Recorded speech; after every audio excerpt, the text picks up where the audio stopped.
इन्नल हम्दलिल्लाह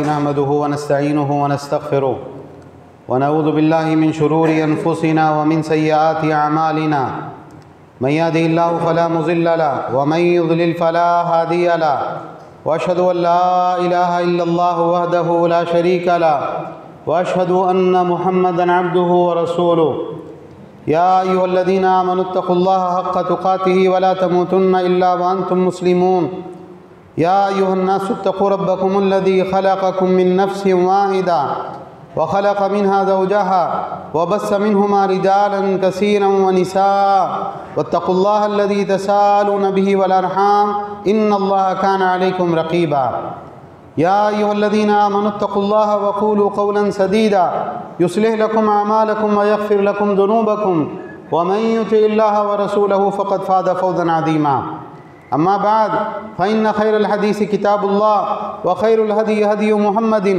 सल्लल्लाहु अलैहि व अला आलिहि व सल्लम व शर्रुल उमूरि मुहदसातुहा व कुल्लु मुहदसतिन बिदअ व कुल्लु बिदअतिन ज़लाला व कुल्लु दलालतिन फ़िन्नार क़ाल सुब्हानहु व तआला व हुवल्लज़ी ख़लक़ मिनल माइ बशरन फ़जअलहु नस्बन व सिहरा व कान रब्बुका क़दीरा। मोहतरम हज़रात और इंतहाई काबिल एहतराम पर्दा नशीन माओं और बहनों, तमाम तारीफ़ें, हर तरह की बड़ाई, किबरियाई, पाकीज़गी अल्लाह रब्बुल आलमीन अहकमुल हाकिमीन के लिए लायक व ज़ेबा है, जो सारे जहानों को बनाने वाला और पालने वाला है। बेहद मेहरबान, नहायत रहम करने वाला है, रोज़ जज़ा का मालिक है। हर तरह का नफ़ा, नुकसान, इज़्ज़त, ज़िल्लत, तने तना उसी के हाथ में है। और बेशुमार दुरूद व सलाम का नुज़ूल हो तमाम अंबिया इकराम पर, बिलखुसूस आखिरी नबी और रसूल रहमतुल लिल आलमीन जनाब मोहम्मद रसूलुल्लाह सल्लल्लाहु अलैहि वसल्लम पर। बहरहाल हम्दो सलात के बाद सूरह फुरक़ान से एक आयत करीमा मैंने आपके सामने तिलावत की, जिसमें अल्लाह ताला ने फरमाया व हुवल्लज़ी ख़लक़ मिनल माइ बशरन, अल्लाह ही है जिसने पानी के क़तरे से इंसान की तख्लीक़ की। इंसान इब्तिदान क्या होता है? पानी का एक बूंद होता है, लेकिन अल्लाह सुब्हानहु व तआला माँ के रहम में उस पानी के बूंद से इंसान की आँखें, कान, नाक, उसके हाथ पैर, उसका दिल, सारे आज़ा अल्लाह सुब्हानहु व तआला पानी की एक बूंद से तख्लीक़ फरमाते हैं। और फरमाया फ़जअलहु नस्बन व सिहरा, और ये अल्लाह ताला की कुदरत है, अल्लाह की जो है बड़ाई की दलील है कि अल्लाह ने फिर उसको रिश्तों वाला, ख़ानदानी नसबी रिश्तों वाला और ससुराली रिश्तों वाला कर दिया। व कान रब्बुका क़दीरा, और तेरा रब हर चीज़ के ऊपर कादिर है। इस आयत करीमा में अल्लाह सुब्हानहु व तआला ने दो किस्म के रिश्तों को बतौर एहसान के ज़िक्र किया। देखो अल्लाह कैसा कादिर मुतलक है कि इंसान असल में क्या था? पानी की एक बूंद थी, लेकिन अल्लाह ने उससे बिल्कुल जीता जागता इंसान खड़ा कर दिया। और ना सिर्फ ये कि एक इंसान को अल्लाह ने बनाया, बल्कि अल्लाह ताला ने उसको एक चैन के साथ जोड़ दिया, एक ख़ानदान के साथ में जोड़ दिया। उसके वालिद हैं, उसकी वालिदा हैं, और उसके बहन भाई हैं, उसके जो है चाचा और ताया हैं, जो उसकी ख्याल करते हैं, उसकी कदर करते हैं, उसके साथ उनका एक ख़ानदानी ताल्लुक़ है। तो अल्लाह ने नसब के रिश्ते को बतौर इनाम के ज़िक्र किया। और सेहरा के माना क्या है? अल्लाह ताला ने ससुराली रिश्तेदारों को भी बतौर एहसान के ज़िक्र किया कि इंसान निकाह करता है, और निकाह करने के बाद में क्या होता है? सास ससुर हैं, और उसके बाद में बीवी के भाई हैं, और उसके रिश्तेदार हैं, उनके साथ में भी उसका एक ताल्लुक़ कायम हो जाता है। तो देखो अल्लाह ताला कैसे अदीम है, और क्या अल्लाह की शान है कि अल्लाह कैसे रिश्तों के साथ इंसान को जोड़ देता है। बिलाशुबा अल्लाह ताला हर चीज़ पर कादिर है। इस्लाम में निकाह की बहुत अहमियत है, और अल्लाह ताला ने कुरान में और अल्लाह के नबी सल्लल्लाहु अलैहि वसल्लम ने सुन्नत में, हदीस में इस बात का हुक्म दिया कि जो निकाह करने के ऊपर कादिर, उसको निकाह ज़रूर करना चाहिए। अल्लाह ताला ने सूरह नूर में आयत नंबर 32 में इरशाद फरमाया वअनकिहुल अयामा मिनकुम वस्सालिहीन मिन इबादिकुम व इमाइकुम इन यकूनु फुक़रा युग़निहिमुल्लाहु मिन फ़ज़लिही वल्लाहु वासिउन अलीम। कि मुसलमानों, तुम्हारे मुआशरे में, तुम्हारे ख़ानदान में, रिश्तेदारों में जो लोग बेनिकाहे हैं उनका निकाह ज़रूर कर दिया करो। और निकाह के इस हुक्म की इतनी अहमियत है कि अगर ग़ुलाम और बांदिया हैं लेकिन नेक और साले हैं, कोई ख़राब अखलाक और किरदार के नहीं हैं, तो उनके निकाह का भी एहतमाम किया करो। अल्लाह ने फरमाई यकूनु फ़ुक़रा युग़निहिमुल्लाहु मिन फ़ज़लिही, अगर ये फ़कीर भी होंगे, अगर ये माली एतबार से तंगदस्त भी होंगे, तो क्या होगा, अल्लाह सुब्हानहू व तआला अपने फ़ज़ल से उनको गनी कर देगा, बेनियाज कर देगा। अल्लाह वाफिर मिक़दार में इनको रिज़्क़ अता फ़रमाएगा। बिलाशुबा अल्लाह ताला वुसअत वाला और इल्म वाला। निकाह के ऊपर अल्लाह ने गिना का वादा किया। अगर निकाह करोगे मालदारी आएगी, अल्लाह अपने फ़ज़ल से तुमको गनी कर देगा, अल्लाह तुम्हारी ज़रूरियात के लिए काफ़ी हो जाएगा। और अल्लाह के नबी सल्लल्लाहु अलैहि वसल्लम ने नौजवानों से खिताब करते हुए कहा, या माशर शबाब मन इस्तता मिनकुमुल बात फल्यतज़व्वज फ़इन्नहु अग़द्दु लिलबसरी व अहसनु लिलफ़रज। क्या नौजवानों की जमात, तुम में से कोई जो निकाह की ताकत रखता हो, जो फिट है, बिल्कुल जो है कोई मसला उसके साथ में नहीं है, तो उसको क्या करना चाहिए, फल्यतज़व्वज, उसको ज़रूर निकाह करना चाहिए। इसलिए कि निगाह से क्या होता है, निगाहें झुक जाती है और इंसान अफीफ और पाकदामन रहता है। अल्लाह के नबी सल्लल्लाहु अलैहि वसल्लम ने किसको निकाह करने का हुक्म दिया, नौजवानों की जमात। अरे अभी निकाह नहीं करने का, अभी क्या करना है, अभी पैसा कमाने का है, अभी अपने को अपने काम पर ध्यान देना है। बहुत सा पैसा इकट्ठा करेंगे, खुद का एक ज़ाती मकान बनाएंगे, एक गाड़ी लेंगे और कुछ लाख 2 लाख रुपए इकट्ठा करेंगे निकाह के मौके पर घूमने फिरने के लिए और फला फला रस्म व रिवाज के लिए, उसके बाद में शादी करेंगे। तो एक इंसान जो है उस तैयारियों के अंदर बूढ़ा हो जाए, ये शरई एतबार से गलत है, ये अल्लाह के नबी सल्लल्लाहु अलैहि वसल्लम के हुक्म के ख़िलाफ़ है। अल्लाह के नबी ने कहा, नौजवानों की जमात, तुम में से जो निकाह की ताकत रखता है ना, उसको ज़रूर निकाह करना चाहिए। तो अल्लाह ताला ने निकाह करवाने का हुक्म दिया। अल्लाह के नबी सल्लल्लाहु अलैहि वसल्लम ने निकाह करने का हुक्म दिया और कहा, निकाह करने से फ़ायदा क्या होगा, तुम अफीफ और पाकदामन रहोगे, आवारगी नहीं आएगी, भटकोगे नहीं, ज़िना में मुब्तला नहीं होंगे। आज जो बड़े हैं, सरपरस्त हैं, उनकी निगाहों में बहुत सारी चीज़ें रहती, ये करना है, ये करना है, ये करना है, बच्चों के लिए घर बनाना है, बच्चों को आला तालीम दिलवानी है, बच्चों के लिए जो है फला फला चीज़ें जमा करनी है, बच्चों के लिए बिज़नेस खड़ा करना है और बच्चों की बेहतरी के लिए, बच्चों के अच्छे मुस्तकबिल के लिए बहुत कुछ सोचते हैं, बहुत करते हैं। लेकिन ये नुक्ता ज़हन से निकल जाता है कि बच्चों को आवारगी से बचाने के लिए क्या करना है। एक फितरी चीज़ है, एक फितरी तकाज़ा है जो उनके जिस्म में है, अल्लाह ने रखा है, कोई गलत चीज़ नहीं है। अगर एक इंसान को भूखा रखा जाए और उसको खाना ना दिया जाए तो वो 4 दिन सब्र करेगा और उसके बाद में क्या करेगा, अगर उसको चोरी करने का मौका मिलेगा, वो चोरी करके वो खाना जो है छीन कर खाएगा।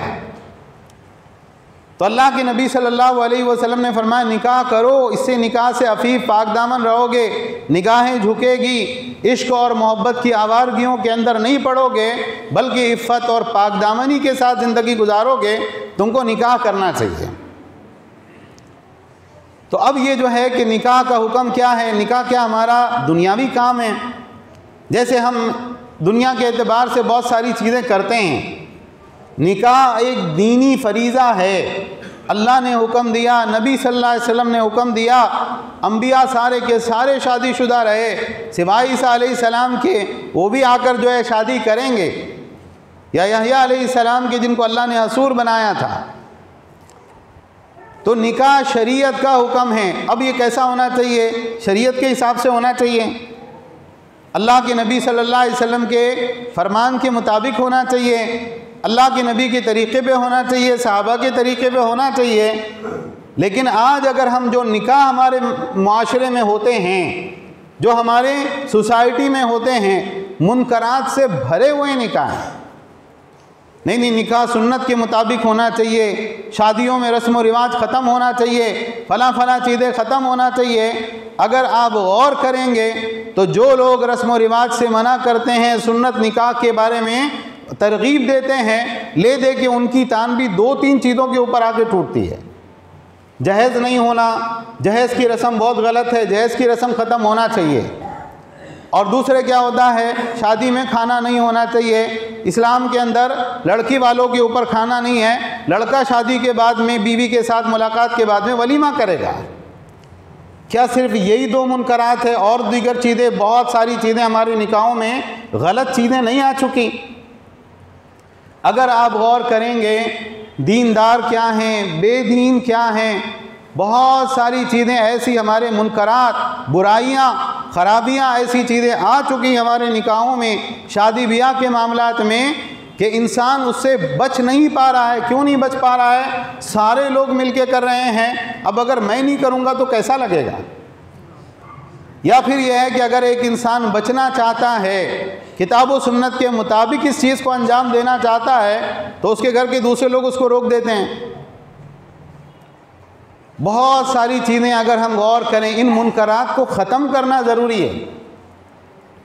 अक्सर ये देखा गया है कि ठीक है, बातों पर बातें तो होती हैं, नहीं गलत है, ये चीज़ नहीं होना, ये चीज़ गलत है, ये चीज़ गुनाह है, और उसके बाद में क्या होता है, जब हमारी अपने करने की बारी आती ना, हम वही सारे काम अंजाम देते हैं।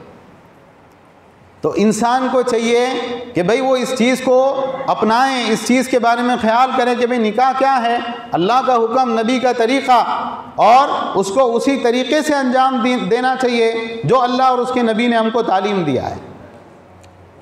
निकाह में बहुत सारी चीज़ें हैं जो हमारे मुआशरे में गलत हो रही हैं। मिसाल के तौर पर आप देखें, निकाह के अंदर जब रिश्ता तय करने की बात होती है, भाई मेरा बेटा है, उसके लिए एक लड़की का इंतखाब करना है, या लड़की है, उसके लिए एक शोहर का इंतखाब करना है, हमारे यहाँ मेयार और पैमाना क्या है? अल्लाह के नबी सल्लल्लाहु अलैहि वसल्लम ने जो मेयार बतलाया वो क्या था? सही बुखारी और मुस्लिम की रिवायत है, अल्लाह के नबी सल्लल्लाहु अलैहि वसल्लम ने फरमाया, तुनकाहुल मरअतु लिअरबईन लिमालिहा वली हसबिहा वली जमालिहा वली दीनिहा फज़फर बिज़ातिद्दीन तरिबत यदाक। औरत से निकाह 4 चीज़ों की बुनियाद के ऊपर लोग करते हैं। लोग 4 चीज़ों को देखकर अपनी बीवी को चुनते हैं। अल्लाह के नबी सल्लल्लाहु अलैहि वसल्लम ने फरमाया, लिमालिहा, आदमी उसके माल को देख के उससे निकाह करता है कि भाई बहुत मालदार औरत है, वो सारा माल मुझको मिल जाएगा, या जो है विरासत में इसको कोई बहुत ऊंची रकम मिलने वाली है, तो ऐसी सूरत में माल की वजह से निकाह किया जाता है। वली हसबिहा, या ऊंचे ख़ानदान की वजह से निकाह किया जाता है कि बड़े ऊंचे लोग हैं, बड़े ऊंचे ख़ानदान से इनका ताल्लुक़ है। वली जमालिहा, या बाज़ लोग क्या करते हैं, खूबसूरती की बुनियाद पे निकाह के लिए इंतखाब करते हैं कि भाई फ़लाँ बहुत खूबसूरत है, इस खूबसूरती की बुनियाद पे निकाह किया जाता है।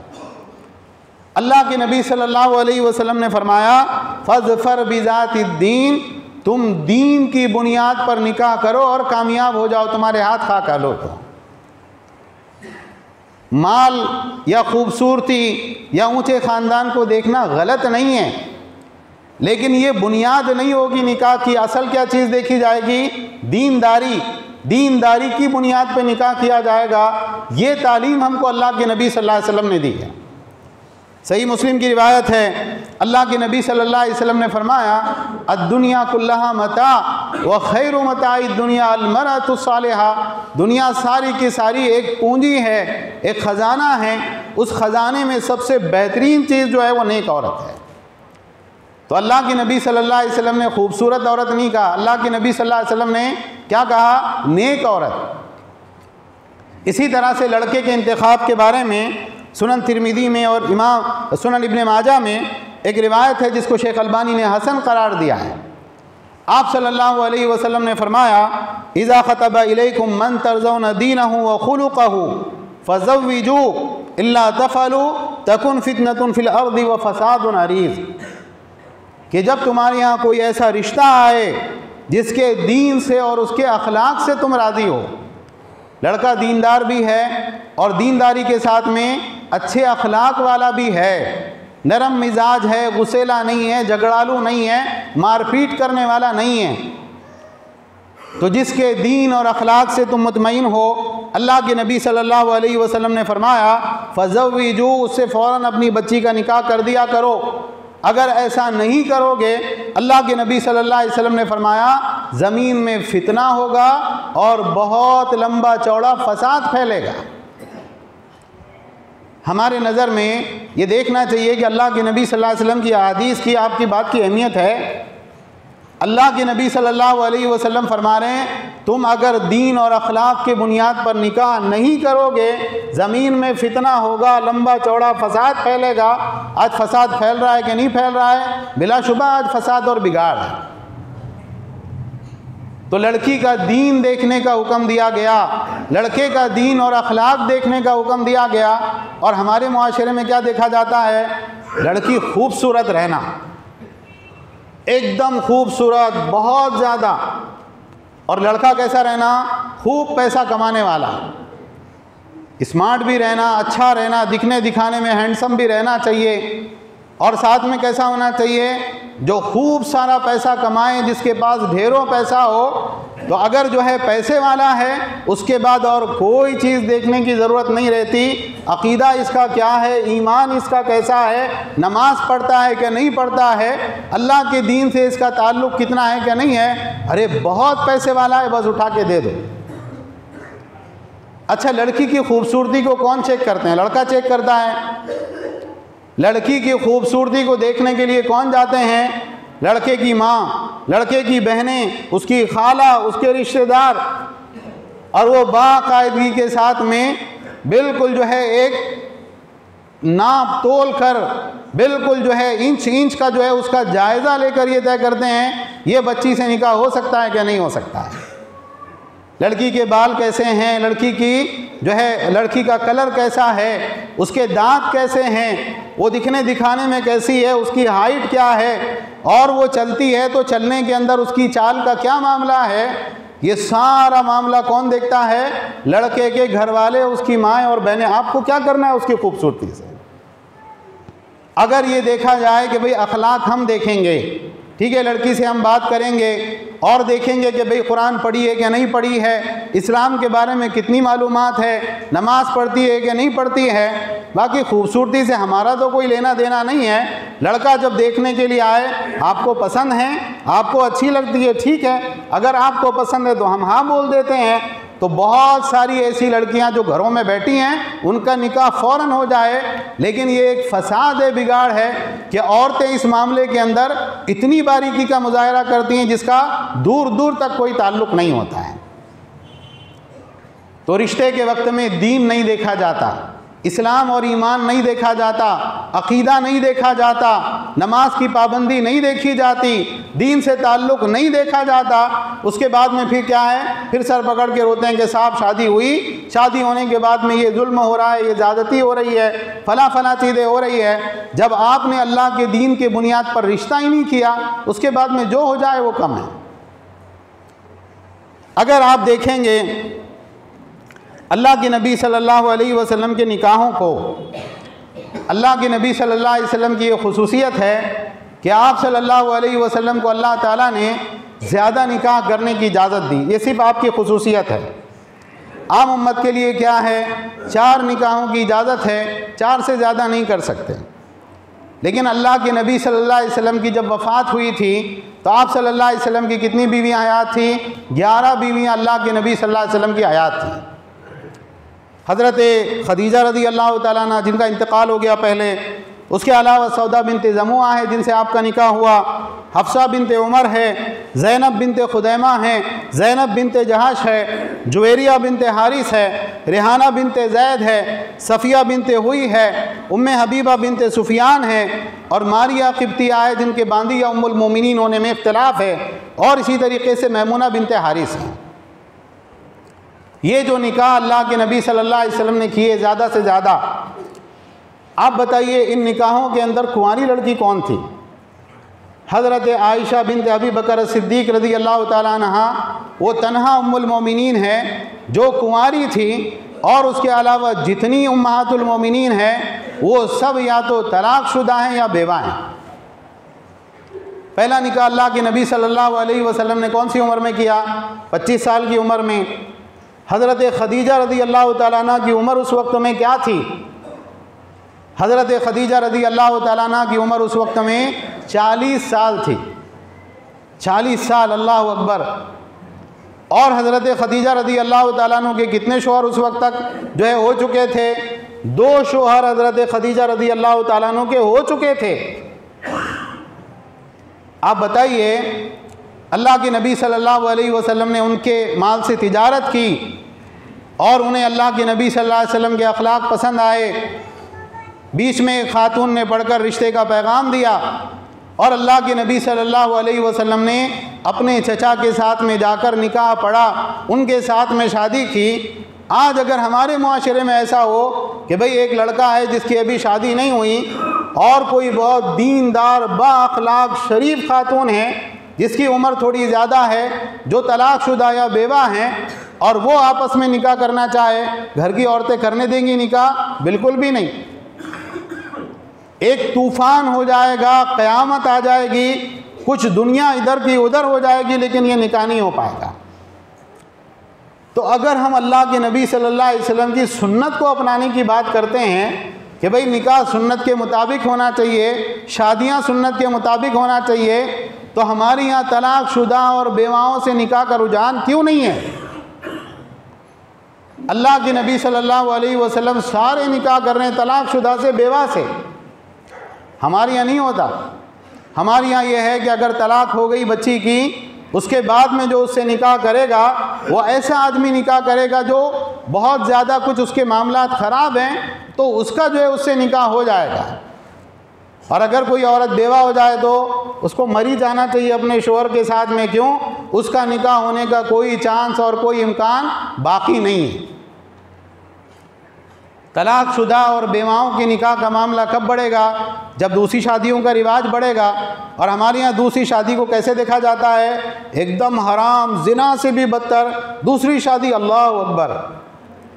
और अल्लाह कुरान में क्या कह रहा है? फ़नकिहू मा ताब लकुम मिनन निसाई मसना व सुलास व रुबा। तुम 2, 3, 4 औरतों से निकाह करो जो तुमको पसंद आए। तो क्या हम अल्लाह के नबी सल्लल्लाहु अलैहि वसल्लम की सुन्नत के मुताबिक शादियाँ कर रहे हैं? क्या हमारे निकाह अल्लाह के नबी सल्लल्लाहु अलैहि वसल्लम की सुन्नत के मुताबिक हो रहे हैं? हमको गौर करना चाहिए। अच्छा, हमारे यहाँ रिवाज क्या है? अगर कोई शख्स किसी लड़की से निकाह करना चाहे, किसी जगह जो है निकाह का पैगाम देना चाहे, तो उसको क्या करना पड़ेगा? उसको ये करना पड़ेगा कि वो अपने घर के बड़ों से बात करे और उसके घर के बड़े जाके लड़की के बड़ों से बात करें। यही तरीका है और यही हमारे माशरे में हो सकता है। लड़का अगर खुद जाके निकाह का पैगाम दिया, मैं आपकी बच्ची से निकाह करना चाहता हूँ, तो ऐसी सूरत में क्या होगा? जो लड़की के घर वाले हैं वो मार पीट के उसको घर से बाहर धकेल देंगे कि जाओ यहाँ से, तुमसे हमारी बच्ची का निकाह नहीं हो सकता। अच्छा, अगर लड़की का बाप है और लड़की का बाप किसी लड़के से कहे, भाई मेरी बच्ची बहुत अच्छी है, खूबसूरत है, दीनदार है और आप मुझे बड़े पसंद हो, ऐसा करो आप मेरी बच्ची से निकाह कर लो, तो हमारे माशरे में क्या सोचा जाएगा? कुछ तो भी बहुत बड़ा ऐब रहेगा। हो सकता है कि भाई कोई ख़राबी है, कोई मसला है, बाप अपने मुंह से अपनी बच्ची का रिश्ता मांग रहा। ऐसा हो सकता है क्या कि वो बाप खुद अपनी मर्ज़ी से अपनी बच्ची के रिश्ते की बात करे? ऐसा तो हो ही नहीं सकता।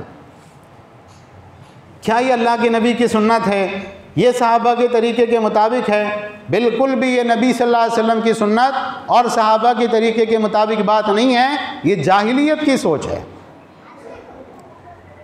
दलाइलुन नबुव्वा में इमाम बैहक़ी रहमहुल्लाह ने एक हदीस ज़िक्र की है। अल्लाह के नबी सल्लल्लाहु अलैहि वसल्लम के घर में हज़रत अली रज़ी अल्लाह ताला अन्हु आए और आकर अल्लाह के नबी सल्लल्लाहु अलैहि वसल्लम के पास में बैठ गए। अली को ये काम था जिससे तुम आए हो? नहीं, कोई काम नहीं था, बैठे हैं, खामोश बैठे हैं।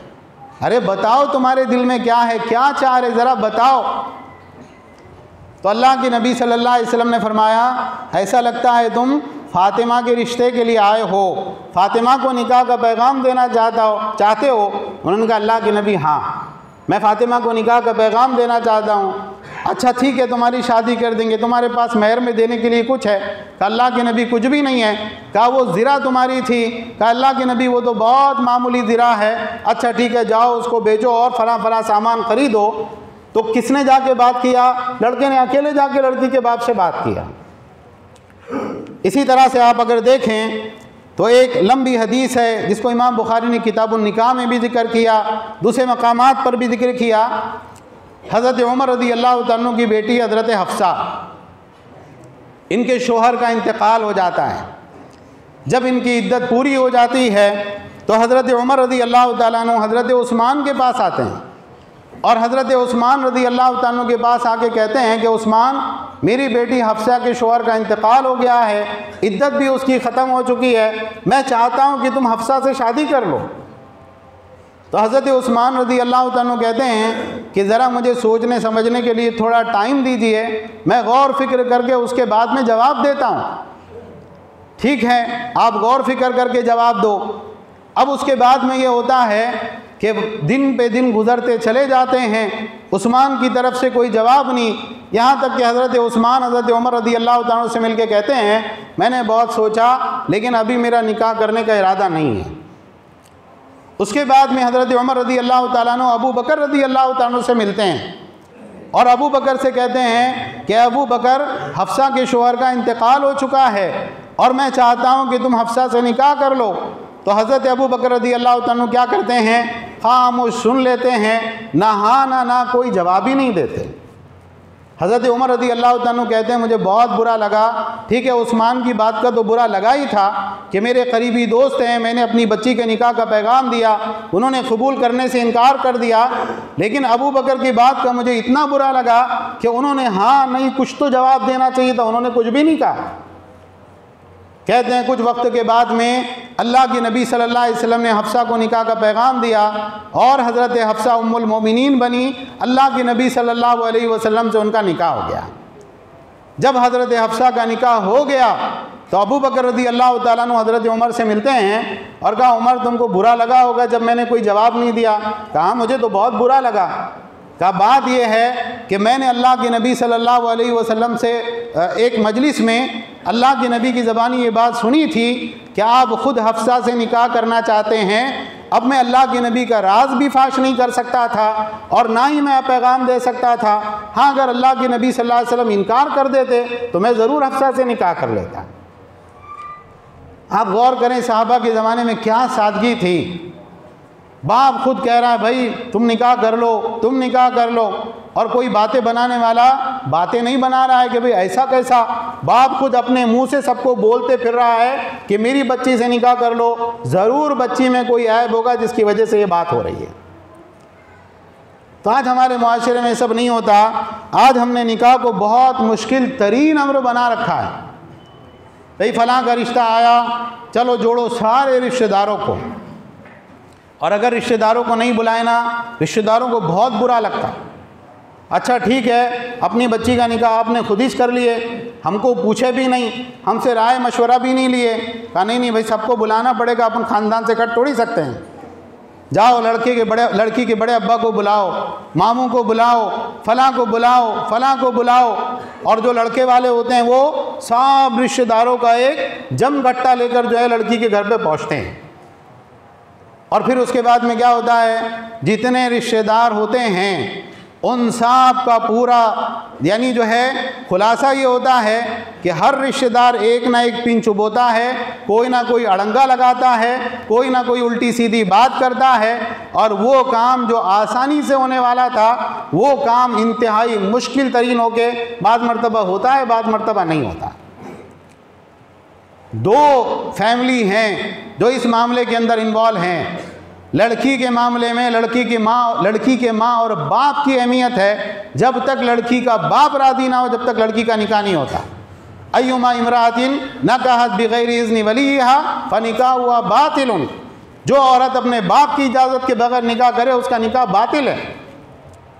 और लड़के के मामले में क्या है, लड़के की माँ और लड़के का बाप इसको चाहिए कि अगर वो अपनी ज़िंदगी शुरू कर रहा है निकाह तो हो जाएगा, लेकिन माँ बाप की दुआओं के साथ अपनी ज़िंदगी को शुरू करे, इसके अलावा किसी और रिश्तेदार की कोई अहमियत नहीं है। एक आखिरी बात, वक्त ज़्यादा हो रहा है। अल्लाह के नबी सल्लल्लाहु अलैहि वसल्लम के ज़माने में किन किन लोगों को बुलाया जाता था निकाह में? अल्लाह के नबी सल्लल्लाहु अलैहि वसल्लम के ज़माने में अगर कोई किसी घर में निकाह का पैगाम देता, जो लोग हाजिर हैं, जो लोग मौजूद हैं, अच्छा भाई आपको निकाह करना है हमारी बच्ची से, चलो मस्जिद जो घर में है या मस्जिद में है, चलो सारे लोग जमा हो जाओ, बाप निकाह का खुतबा पढ़ता और अपनी बच्ची का निकाह उस आदमी के साथ में पढ़ा दिया करता। अल्लाह के नबी सल्लल्लाहु अलैहि वसल्लम के ज़माने में अल्लाह के नबी सल्लल्लाहु अलैहि वसल्लम को भी निकाह में बुलाने का रिवाज नहीं था। अरे हमारी शादी हमारे घर में, अल्लाह के नबी को नहीं बुलाएंगे? अल्लाह के नबी सल्लल्लाहु अलैहि वसल्लम को सहाबा नहीं बुलाते थे शादी में। अब्दुर्रहमान इब्न औफ रदी अल्लाह ताला अन्हु आए आपकी मजलिस में, जिस्म पर जर्दी का निशान है, ज़ाफ़रान का निशान है। अब्दुर्रहमान ये क्या है? ये खुशबू तो औरतें लगाती हैं। कि अल्लाह के नबी मैंने निकाह कर लिया, बहुत मुबारक हो, क्या महर रखा? अल्लाह के नबी खजूर की गुठली के बराबर सोना महर में दिया है। कहा बहुत अच्छी बात है, वलीमा ज़रूर करना, चाहे एक बकरी क्यों ना ज़ुबा करनी पड़े। जाबिर रज़ी अल्लाह ताला अन्हु सफ़र में हैं, जल्दी जाने की कोशिश में है कि जल्दी घर पहुँचें। जाबिर क्या बात है, किस बात की बेकरारी है? कहा अल्लाह के नबी मैंने निकाह कर लिया। अरे निकाह कर लिया, किससे निकाह किया? कुंवारी से या सय्यबा से? कहा सय्यबा से निकाह किया। कहा कुंवारी से क्यों नहीं किया? कहा अल्लाह के नबी मेरे घर में बहनें हैं, उनका ख्याल रखने वाला कोई होना चाहिए था, इसके लिए मैंने सय्यबा औरत से निकाह किया। तो अल्लाह के नबी सल्लल्लाहु अलैहि वसल्लम के ज़माने में अल्लाह के नबी को भी बुलाने का रिवाज नहीं था। आज हमारे यहाँ जब शादी होती है तो क्या होता है? चलो भाई पेन कागज़ लेके बैठो, लिस्ट बनानी है, फ़लाँ रिश्तेदार, फ़लाँ रिश्तेदार, फ़लाँ दोस्त, फ़लाँ मिलने वाले, फ़लाँ फ़लाँ फ़लाँ, कितने मिलने वाले हैं? 1000। अच्छा भाई सबको दावत देना ज़रूरी है, नहीं तो लोग बुरा मानेंगे, लोग कहेंगे आपने शादी कर ली अपने बच्चे की और हमको बुलाया भी नहीं। अब जब ये सारे लोगों को बुलाया जाए, अब इनके खाने का भी नज़म कीजिए, अब इनके लिए हॉल किराए पर भी लीजिए, अब इनको अच्छे अच्छे खाने पका कर भी खिलाइए, और बाद में वो जाके क्या बोलेंगे? अरे क्या खाना बनाए थे, ज़रा सा भी अच्छा नहीं था, नमक तो कम था उसके अंदर और मीठा भी कैसा, शक्कर ज़्यादा थी। तो वो जाके ऐब निकालेंगे, वो आपकी तारीफ़ नहीं करेंगे। तो हमारे लिए बहुत ज़रूरी है कि हम देखें अल्लाह के नबी की सुन्नत क्या है, सहाबा का तरीक़ा क्या है। आज क़यामत का क़ुर्ब है, ज़िना बहुत आम है और बहुत आसान है। एक इंसान गलत ताल्लुक़ कायम करना चाहे, कुछ नहीं लगता उसको, और हम इससे अपने बच्चों को, अपने घर वालों को इसी सूरत में बचा सकते हैं जब हम निकाह को आसान करें। निकाह को आसान किया जाए, निकाह को आम किया जाए। निकाह के अंदर जो खुद साख्ता रस्म व रिवाज हमने अपने बना लिए हैं, इन रस्म व रिवाज को ख़त्म करके सुन्नत के मुताबिक निकाह को रिवाज दिया जाए तो आज ये चीज़ ख़त्म हो सकती है, वरना आगे जाके हमारे लिए बहुत सारी मुश्किलें और परेशानियाँ होंगी। अल्लाह ताला हम सब को कहने सुनने से ज़्यादा अमल की तौफ़ीक़ अता फ़रमाएँ। सारी दुनिया के अंदर जहाँ जहाँ मुसलमान परेशान हाल हैं, अल्लाह उनकी परेशानियों को दूर फरमा। अल्लाह फ़लस्तीन के मुसलमानों की मदद फ़रमा। अल्लाह उनको दुश्मनों पर गलबा अता फ़रमा, गैब से उनकी मदद फ़रमा। अल्लाह यहूदियों को नेस्त व नाबूद फ़रमा। अल्लाह उन पर अपना अज़ाब नाजिल फ़रमा। सारी दुनिया में जो मुसलमान क़ैद में है, अल्लाह उनको आज़ादी अता फ़रमा। जो मुसलमान बीमार हैं उनको शिफ़ाए कामिला आजिला अता फ़रमा। जो मुसलमान गुज़र चुके अल्लाह उनकी क़ब्रों को नूर से भर दे। हमको भी अपनी मौत की तैयारी करने की तौफ़ीक़ अता फ़रमा। जो बेरोज़गार हैं अल्लाह उनको हलाल तय्यब रोज़गार अता फ़रमा। जो बेनिकाहे हैं अल्लाह उनको मुनासिब जोड़ा अता फ़रमा। जो बे औलाद हैं अल्लाह उनको नेक साले औलाद अता फ़रमा। हम सबको नेक और साले बना। हम सबको हरमैन शरीफ़ैन की ज़ियारत नसीब फ़रमा। हज और उम्रे की सआदत नसीब फ़रमा। अल्लाह आप हमारी ज़रूरतों को हमसे बेहतर जानते हैं। हमारी सारी ज़रूरतों में तो हमारे लिए काफ़ी हो जा। अल्लाह हम सब के तमाम गुनाहों की मग़फ़िरत फ़रमा। जब तक ज़िंदा रख, इस्लाम और ईमान पर ज़िंदा रख, और इस्लाम और ईमान ही की हालत में हमको वफ़ात अता फ़रमा। आमीन व आखिरु दावाना अनिल हम्दुलिल्लाहि रब्बिल आलमीन।